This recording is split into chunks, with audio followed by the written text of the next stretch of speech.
Roger, we've looked at the books, we've perused the 9 publications.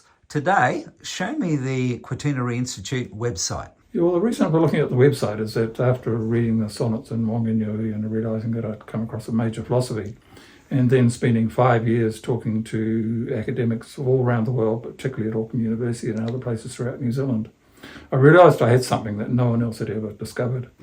And it was very profound and deep. And by the end of the 1990s, I was wanting to have a space of my own, something beyond tertiary, so I called it the Quaternary and invented the Quaternary, and so invented the Quaternary Institute. At that time, we were about to travel overseas for 6 weeks in 2001, and we're going to visit Stratford-on-Avon, we're going to visit the Philadelphia Art Museum, where Marcel Duchamp's works were, Wittgenstein's house in Vienna, and Darwin's house in Down, Beulah, southeast of London. So, preparatory to that trip, I had a friend in Stratford who had a computer shop, and he taught me how to write hypertext or HTML and to generate a website. So this is the website, literally, that was pretty much created at that time. It's now expanded and enlarged, but it's exactly the same format. The Quaternary Institute, the picture, and just with an extended range of options available. So there's a huge amount of material now available on the website. So along with the books, which of course, you might have to purchase or not, or get from libraries, most of the information that's in those books, particularly the 4-volume set, is now available on the website. So we're going to look at the website and show you where these features of the books are. So Roger, what are some of the highlights on the Quaternary Institute website? Well, obviously called the Quaternary Institute, and to the top left, the Institute for the Quaternary Evolution in Shakespearean Thought. But there's also a motto, know you not that I must be about my mother's business, which slightly changes out a biblical thought. And then down into the content, we have the Quaternary Institute introduction. So if we bring the cursor over and we click on that, there's the general introduction to the idea of the quaternary. And we also have a site map, so that anyone who wants to go to various aspects of the site, there's a description of the pages and the volumes that are available on the Quaternary Institute website. And at that time, this is way back in 2000, I wrote out a set of conditions of engagement. And this is the idea, what made this Quaternary Institute a site that was beyond tertiary. And so these are the conditions, or here's the conditions of engagement, the things that if someone was willing to become involved or engaged with the quaternary, then if they read through this list and they found they weren't demurring from too many of the points, well, then we'd be interested in having a conversation and beginning the process of upgrading the understanding. And not only that, at the time also, because of my work in the thinkers like Wittgenstein and Duchamp and Darwin and others, I laid out a 3-year quaternary program, studying Shakespeare and the various people, the various proto-quaternary people, as they call them. And so there's 3 years of study, and it would require something like 3 years of study to come up to speed with the Shakespearean material, the Shakespeare philosophy, the nature-based philosophy. And then in 2005, after 10 years of preparation, of editing, we published the 4-volume set. And the 4-volume set begins by discussing first the structure of the philosophy. So there's the contents and the increased argument and the truth and beauty, etc., and there's appendices and there's a glossary. And if we go back to the glossary, and then there's the sonnet commentaries, and one of the features of the sonnet commentaries is there's an introduction, but also within the sonnet commentaries, one of the critical facets of this process, or this way of viewing Shakespeare, is that the original 1609 sonnet publication is the default for a modern English version of that sonnet. And that goes through all the sonnets in this process. And so there's 154 sonnets, including the emendations. And the emendations are critical because I realised after a while that there were changes made to the sonnets, and I have published a critique of the tendency to emend Shakespeare's works over the time. And there's scholars in Auckland, for instance, like Mac Jackson and others in the Oxford edition, who still maintain and persist with the emendations that were made to the sonnets, even though they're completely unnecessary. So back to the original page, and then there's the 5 poem and play commentaries. So an early look at the 4 long poems and the 5 play commentaries, and then into the 4th volume. So in the 4th volume, I had removed all the references to Duchamp and Wittgenstein and Darwin out of the first 3 volumes. And so these pages, so this means that all the pages, 170 pages from the 2005 edition, are available free online. But also I added a few journals. There's the Jake's Journal, which is the journal for the advancement of the quaternary evolution in Shakespeare, and it has some of those essays from the 4th volume, but it also has other essays that have been written later. And if we go to Inquest, similar deal, we have a range of essays from the original volume 4, but there's some other essays that have been added later. And then if we have Quietus, which is the quaternary investigation into the relation towards uniqueness in Shakespeare. So I came up with these anagrams to characterize the various aspects of the understanding.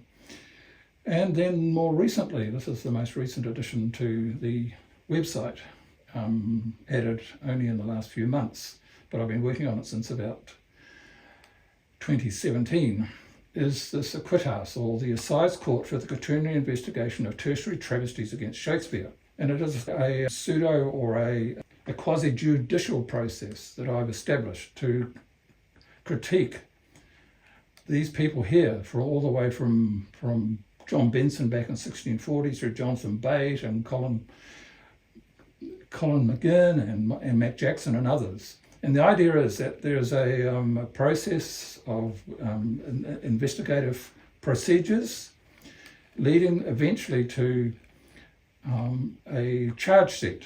And this is the one for John Benson, the only one that's been put up there yet. And the issues that he has with Shakespeare are highlighted by putting a yes, for instance, if he actually has offended against that particular aspect of Shakespeare's work. And then there's just a pasting of their statements, their publications, their writings, in which they self-incriminate in this process. And so the further pages will be added to this over the next few months. It's one of the parts of the website that I've been reluctant to engage in, because I feel that I have a disinterest, you might say, in tertiary. It's as if I'm going back to secondary for some reason or other, but I feel it's necessary to address these issues, because still within the Oxford editions and the Cambridge editions, there's incredible crimes that have been committed against Shakespeare in terms of authorship theories, stylometric processes, trying to justify changes of authorship theories, etc., etc. This is impressive, Roger. What a resource. What else can you show me? Well, one of the features of this website, and always has been the case, is that it's based on content and not in style. It's like the triumph of content over style, you might say. And by using this old form of HTML hypertext, I can operate and manage the site myself, which is a huge advantage in terms of the amount of material that's coming and being added to the site. So if we go to quaternary imprint, what we find is that we have the 9 volumes effectively. There's the 4 volumes, the Shakespeare Sonnet Philosophy, and then the 5 other volumes. They've been added since. For instance, there's Shakespeare's Global Philosophy. So if you go to Shakespeare's Global Philosophy, there's the covers and the backs. And then there's a brief description of each of the books, the 3 parts in this case, but there's also content pages, for instance, so you can go and look at some of the facsimiles of the pages, but not all the contents of Shakespeare's Global Philosophy is on the website. And if we go here, for instance, we see that we're listed the publications with the ISBNs, and so you can go there and possibly order the books if necessary.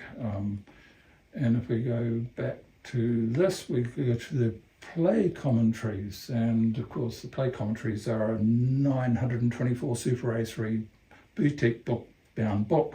So even though that book could be ordered and it costs you a few $1,000s, what we've done, we've provided free access to all the 924 pages of the 1623 folio commentaries published just a couple of years ago.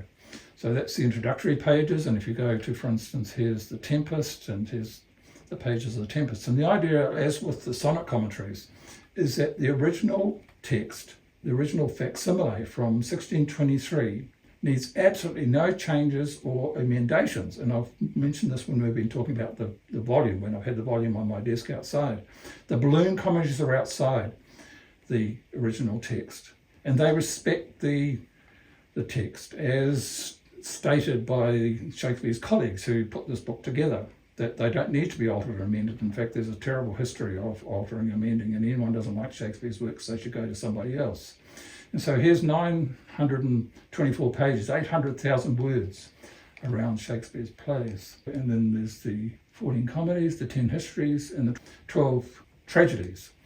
And so there's a resource there which you can go to, which means you don't have to purchase the 4 volumes. This is extraordinary, Roger, that this is freely available and your dedication to it. So what's next?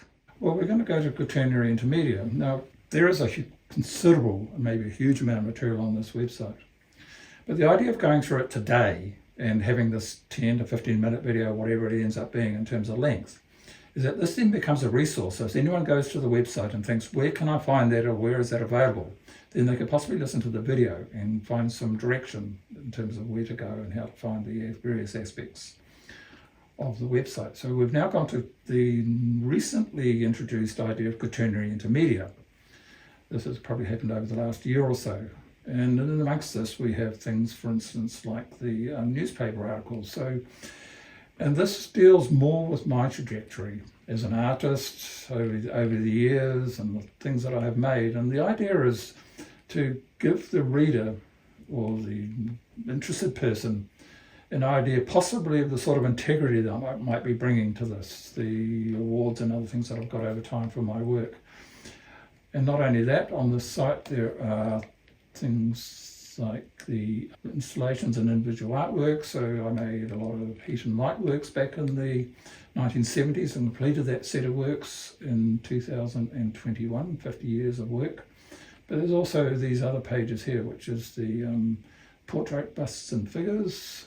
Again, sort of looking at these figures and getting a sense of some process, my own process. And so by respecting or having a sense of my own integrity, I've been able to do what I can do. And I think that, in terms of the nature-based understanding and the female-male-based understanding, is what enables anybody like myself, for instance, to see more clearly what's happening in Shakespeare, even though Shakespeare's acting and writing and expressing himself at a level far above what I even would claim for myself.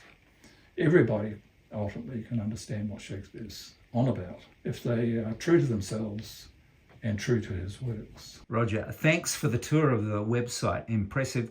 Contact details. Well, on the homepage, there's a contact button, and you push that, and then there's the email contact, and there's the contact of Quaternary Imprint. There's links to the videos, the 14 or 15 videos that we've done, and then there's a video relating to the exhibition, the 2021, and another video, and then there's just a few photographs, old photographs at the beginning of the process way back in 2000 or so, when I set up the institute in the old shed on our property, and that's where I still work from.